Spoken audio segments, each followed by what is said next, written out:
नमस्कार। आज मैं आपको पीयूसी सेकेंड ईयर के हिंदी टेक्स्ट बुक में मध्यकालीन काव्य के अंतर्गत जो दूसरा पद्य है सूरदास के पद, इस पद के प्रश्न और उत्तर बताने जा रहा हूं। तो आशा करता हूं कि आप सभी को ये पसंद आएगा। तो सबसे पहले जरूर इस चैनल को आप सब्सक्राइब कर दीजिए ताकि मैं बहुत ही अच्छे वीडियो आपको बना के भेज सकूं।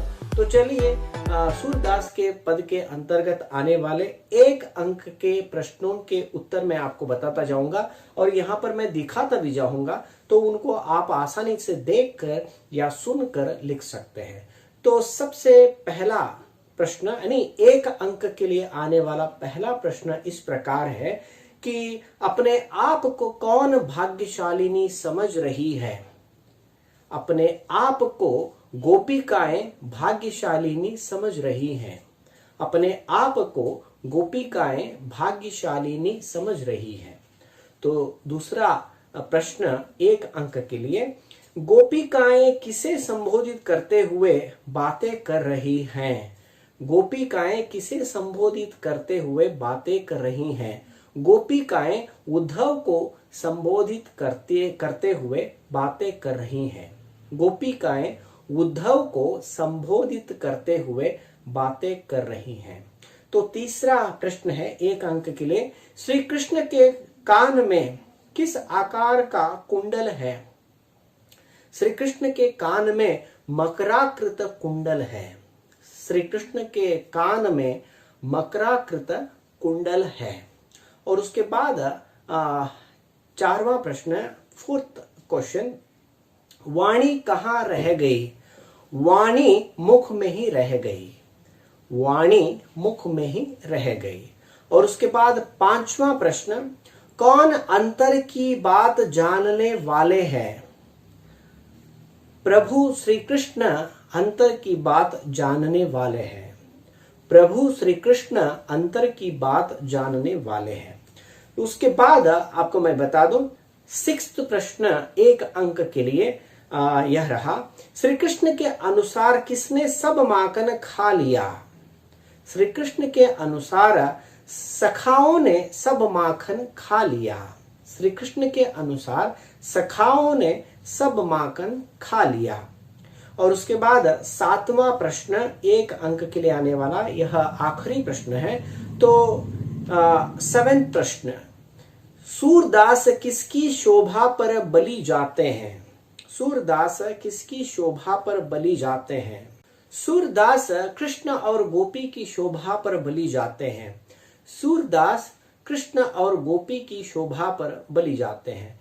तो ये 7 प्रश्न है और इन 7 प्रश्नों के जवाब सही सही देने चाहिए। यहाँ पर आपके जो व्याकरणबद्ध आपको लिखना है और यहाँ पर जो शब्द है वो भी सही सही आपको लिखना पड़ेगा, तब जाके आपको इसके पूरे अंक आपको मिलेंगे। तो इसके बाद 3 अंक के प्रश्न आएंगे और 3 अंक के प्रश्नों के लिए आने वाले प्रश्नों को मैं बताता जाऊंगा और उनके उत्तर भी मैं आपको सुनाता जाऊंगा। तो आपको यहाँ पर मैं दर्शाता भी जाऊंगा ताकि आप आसानी से उनको देखकर या सुनकर लिख सकें। तो चलिए 3 अंकों के लिए आने वाले प्रश्नों में से पहला प्रश्न है, गोपिकाएं अपने आप को क्यों भाग्यशालिनी समझती है।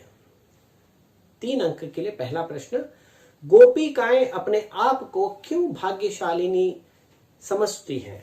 तो उसके लिए जवाब है, गोपिकाएं अपने आप को भाग्यशालिनी समझती है क्योंकि जिन आंखों से उद्धव ने श्री कृष्ण को देखा वे आंखें अब उन्हें मिल गई हैं। अर्थात गोपिकाएं उद्धव के आंखों में श्याम की आंखें, श्याम की मूरत देख रहे हैं।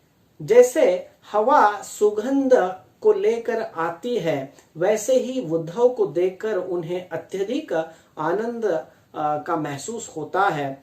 और कहते हैं कि जैसे दर्पण में अपना रूप देखने से दृष्टि अति रुचिकर लगने लगती है, उसी प्रकार उद्धव के नेत्र रूपी दर्पण में कृष्ण के नेत्रों के दर्शन कर गोपिकाओं को बहुत ही अच्छा लग रहा है और अपने आप को भाग्यशालिनी समझ रही है। 3 अंकों के लिए आने वाला दूसरा प्रश्न है, श्री कृष्ण के रूप सौंदर्य का वर्णन कीजिए। श्री कृष्ण के रूप सौंदर्य का वर्णन कीजिए। तो इसका जवाब है, सूरदास भगवान श्री कृष्ण के रूप सौंदर्य का वर्णन करते हुए कहते हैं, गोपिकाओं ने यमुना नदी तट पर श्री कृष्ण को देखा।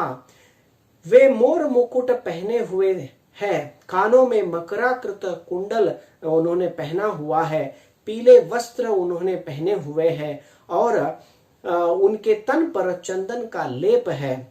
वे अत्यंत शोभायमान दिख रहे हैं। उनके दर्शन मात्र से गोपिकाएं उन तृप्त हो जाती है। हृदय की जो आग है वो बुझ जाती है। वे सुंदरियां प्रेम में मग्न हो जाती है। उनका हृदय भर जाता है। सूरदास कहते हैं कि प्रभु श्री कृष्ण अंतर्यामी है और गोपिकाओं के व्रत को पूरा करने के लिए वे आए हैं। 3 अंकों के लिए आने वाला तीसरा प्रश्न इस प्रकार है, सूरदास ने माखन चोरी प्रसंग का किस प्रकार वर्णन किया है। सूरदास ने माखन चोरी प्रसंग का किस प्रकार वर्णन किया है। सूरदास ने बालक कृष्ण के माखन चोरी प्रसंग का वर्णन अत्यंत मनोहर ढंग से प्रस्तुत किया है। एक बार माखन चोरी करते हुए श्री कृष्ण पकड़े गए। गोपिका गुस्से से उन्हें कहती है कि मुझे तुम दिन रात सताते रहते थे, आज तुम मेरा माखन चोरी करते हुए मैंने तुम्हें पकड़ लिया है, अब मैं तुम्हें नहीं छोड़ूंगी। और बताओ कि यह जो माखन तुम चोरी करके लेकर जाते थे तो वो किन्हें देते थे और कौन तुम्हें चोरी करने के लिए कहता था। तो उस समय कृष्ण ने बताया, मेरे मित्र सब खाकर चले गए, उनके मुख पर माखन लगे देख गोपिका सारा रहस्य समझ जाती है और गोपिका का गुस्सा क्षण भर में समाप्त हो जाता है और वह उन्हें गले लगा लेती है।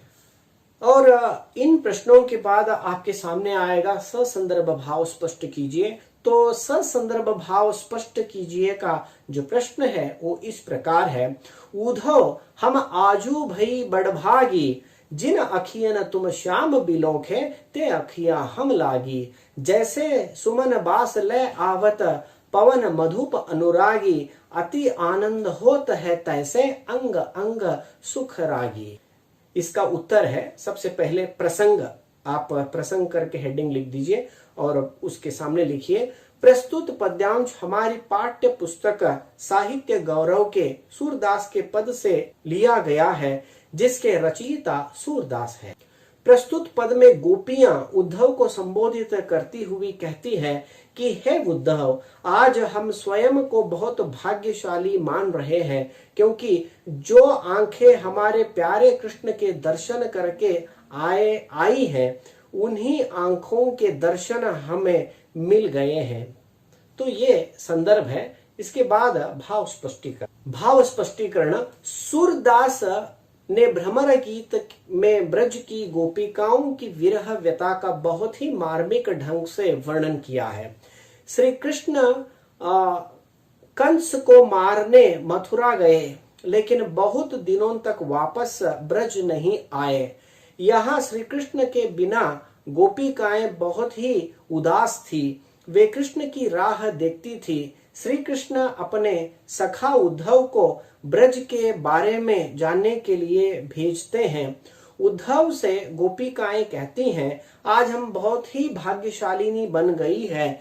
जिन आंखों से तुमने श्री कृष्ण को देखा है, उन आंखों को हम देख रहे हैं, इसीलिए हम अपने आप को सौभाग्यशाली मानते हैं।